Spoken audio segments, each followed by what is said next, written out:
probably not my actual first, but my childhood of wrestling was just starting with the 1992 Royal Rumble, was consuming whatever VHS tape my parents were fortunate enough to find in Woolworths throughout the years. So it was a Rumble here, it was a Survivor Series there, a SummerSlam maybe on a good year. But the first WrestleMania that I can actually remember owning was WrestleMania 15.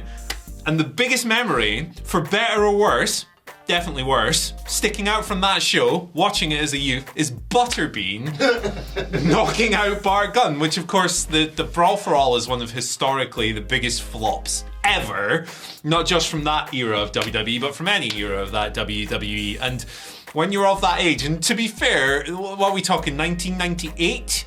I was 11 years old at the time, maybe starting to become a bit aware, going online and looking at message boards and seeing some inner workings. But by that age, you still kind of bought in. So the idea that this lad you've never seen before can come in and just knock someone out who's a wrestler who you think is the hardest person alive is completely bamboozling. I hadn't heard of Butterbean. I was 11 years old. I don't know about that dude.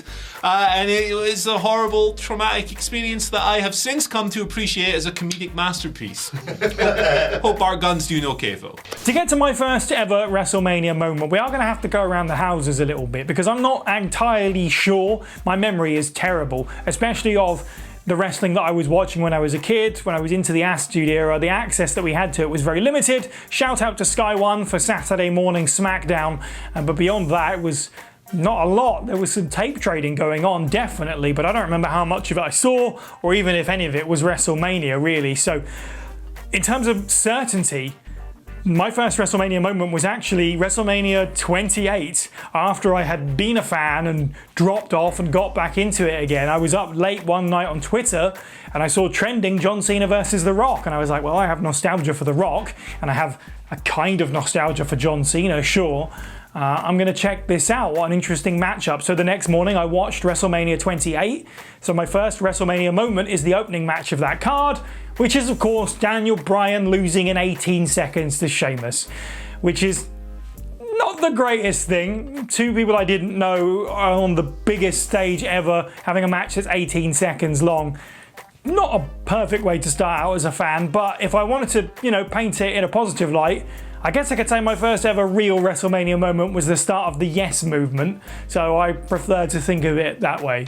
WrestleMania 2000, a McMahon in every corner, which also probably explains that whole card, why I'm like, hey, multi-man matches aren't that bad, because they really didn't do a lot of single stuff at WrestleMania 2000, although I think they also did the Edge and Christian and Dudley boys. Probably should have mentioned that. Instead, I'm going to talk about this because I first started watching wrestling. I'm fairly certain the first pay-per-view I ever watched was the Royal Rumble 2000. Quite good, that. And my favourite guy won it. Big Show. Anyway, so all the setup for that. And what could possibly go wrong having Vince McMahon in The Rock's corner? He betrayed him. Triple H left as world champion. And I think that was the first of many times that I thought, Vince McMahon, not a good guy. So what was my first ever WrestleMania moment? Well, those who know me and have probably heard me tell this story an awful lot on this channel will know that I first got introduced to wrestling via watching WrestleMania 20, because my dad got me a tape of it, he got me a videotape and brought it home one day, and I wore the hell out of that video because I was just obsessed. I was hooked straight away. And one match in particular that I watched so much that it literally erased off the tape because it was that worn out was Brock Lesnar versus Goldberg, because you got to understand, I was a young kid, I didn't know what match quality was. I didn't know what a technical masterpiece even consisted of in the world of wrestling. I just saw two big meaty men squaring off, banging into each other a little bit, and then Stone Cold giving them both the finger.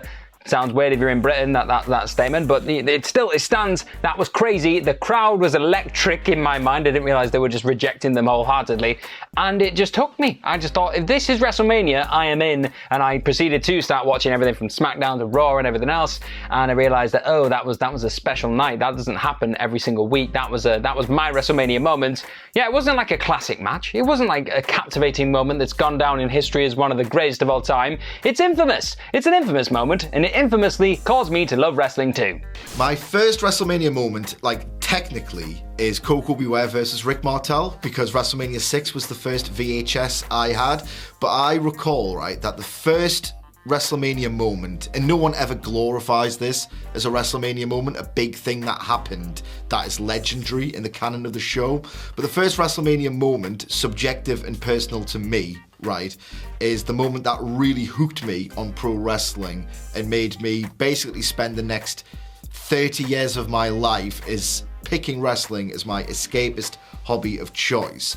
And it involved the Orient Express and Marty Jannetty, where I loved Hogan Warrior. Of course I did. I was like 6, 7 years old.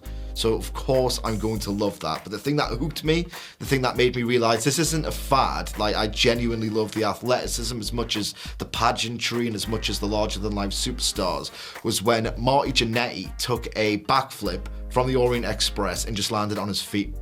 Like, I have seen derivations of that spot forever, and even now with like a higher class of athlete, sometimes you get the wobble. It doesn't always come off. Marty Jannetty doing that blew my mind. He became my actual shoot favourite wrestler for like the next 3 years. And then I kept wondering, where's he gone? I really like Marty Jannetty. Wait, where's Marty Jannetty gone? Shawn Michaels is still there. Oh, Jannetty's back. Oh, I'm buzzing. Where's Marty Jannetty gone? And my naive little brain didn't realise that he was a bit of an unsavoury character, shall we say, and had several brushes with the law.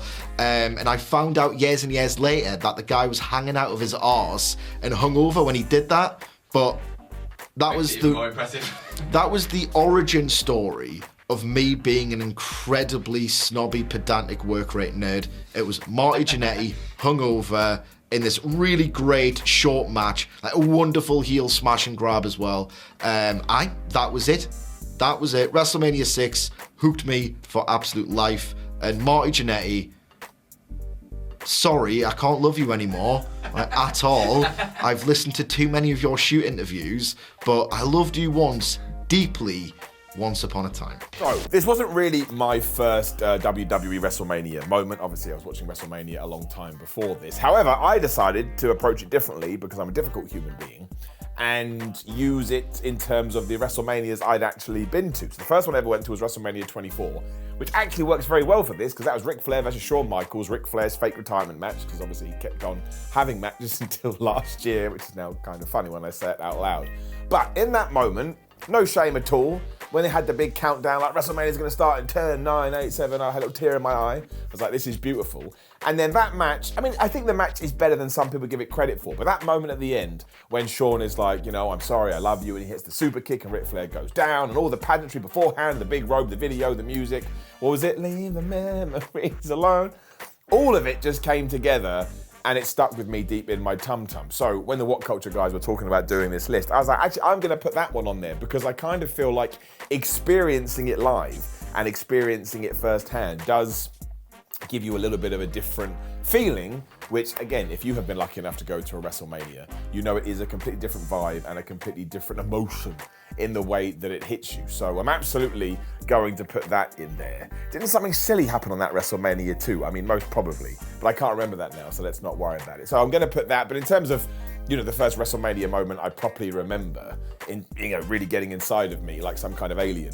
I mean, it probably is WrestleMania 13, right? Got to be WrestleMania 13. Not Shawn Michaels, Bret Hart and Steve Austin in the amazing double turn match, which I still consider to be the greatest match ever, and I would give it 5 stars, or obviously 6.25 stars in the Tokyo Dome. My first WrestleMania moment ever was when all of this were all fields. It was The Ultimate Warrior defeating Hulk Hogan for the WWE Championship at WrestleMania 6. When you're younger and you discover wrestling, you don't necessarily know how the calendar works. Frankly, the wrestlers that got into wrestling presumably didn't know how the calendar worked, otherwise they probably wouldn't have done it for a living. But you don't realise that there are shows all the time, 52 weeks a year, pretty much 365 days a year in 1990. Hogan did more, actually. He travelled through time. No wonder he was tired for The Ultimate Warrior. But yeah, you don't really know how wrestling works, and I discovered wrestling through the 1990 Royal Rumble, where Hogan, massive guy, versus Ultimate Warrior, massive guy, first squared off. And then the next thing I saw, because I was getting tapes off uncles and they weren't recording the weekly shows, was them having their match for 2 belts. And in my mind, I think I probably thought, oh well, that's wrestling finished then. Like, I saw the biggest lads get built up in the Royal Rumble and have their big match, and then the one with the face paint, the one I liked better, this match that divided the playground between Hulk Hogan and the Warrior, my guy won. And as a Sunderland fan, I thought, well, why would I bother with wrestling? Why would I bother with football anymore? Now I've got wrestling, and my guys always win. 6 years later, something like that. I've never been rewarded the same since, quite frankly. But yeah, the WrestleMania 6, right there, in fact, in the Toronto Sky Dome, the two biggest guys in the biggest match where a guy wins both belts and has fireworks, felt like kind of the perfect introduction to the wrestling that I would choose to love for the rest of my life. So they're to blame. They're to blame for far worse atrocities than that, but they're definitely to blame for that. The first real WrestleMania moment for me comes with WrestleMania 8. Now, I had seen clips and elements of the match and parts of the match of WrestleMania 6 of Hulk Hogan versus The Ultimate Warrior. I'd seen clips of WrestleMania 5, Hulk Hogan versus Randy Savage. And I may even have seen clips of WrestleMania 4 at the time, that the Ted DiBiase and Randy Savage there in the final of that tournament. But the first WrestleMania that really jumps out to me and sticks with me in terms of memories is WrestleMania 8 and seeing the very, very bloody Bret Hart. Now, it was Bret Hart versus Roddy Piper for the Intercontinental title that was in the possession of the Hot Rod at that point in time. And it was a match that was, it's phenomenal. It's fantastic to watch back now. It is a match I have possibly the most watched match of mine ever. It's definitely the WrestleMania match I've watched the most. And it's like it's a warm hug. It's a warm hug. It's a comfort blanket. It's a cozy meal where you have these things that if you're having a bit of a naff day and you just want something, you want to trigger some nice memories, and that's one of the things I'll do is put on WrestleMania 8, Bret Hart versus Roddy Piper. And that first WrestleMania moment, it is Bret Hart bleeding a gusher. The first time for me that I had really seen a significant amount of blood in professional wrestling. To date myself, the reason this one stands out even more is because I watched it in primary school. In school, it was towards the end of it might even have been the last day of the school year. And it's where like you bring in toys and action figures and board games. And somebody brought in a VHS of WrestleMania 8. I believe it would have been recorded off Sky or maybe even one of the random German channels that you'd get wrestling pay-per-views on over here in the UK. And I was just amazed by the amount of blood. It was, and it got me. It was blood that was there for a story, because young me, I thought, as the big Bret Hart fan, I thought there was absolutely no way somebody could bleed that much and then win a match. It was it. He was done for. It made Bret Hart the ultimate underdog.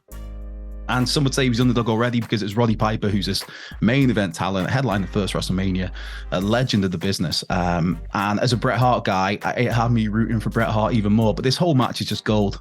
From the pre-match promo where you've got Piper talk about the bologna sandwiches that Mrs. Hart gave him, and these just that to the match itself, the babyface versus babyface.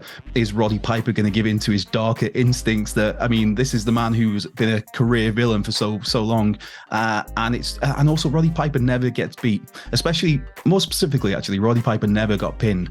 And for him to get pinned by Bret Hart 1, 2, 3 in a match with so much emotion, the call from Monsoon and Heenan, just everything. So my first WrestleMania moment, it's the bloody image of Bret Hart, but just, yeah, what a moment, what a match, what a rub from Roddy Piper to clearly, Bret Hart on the path then to the main event.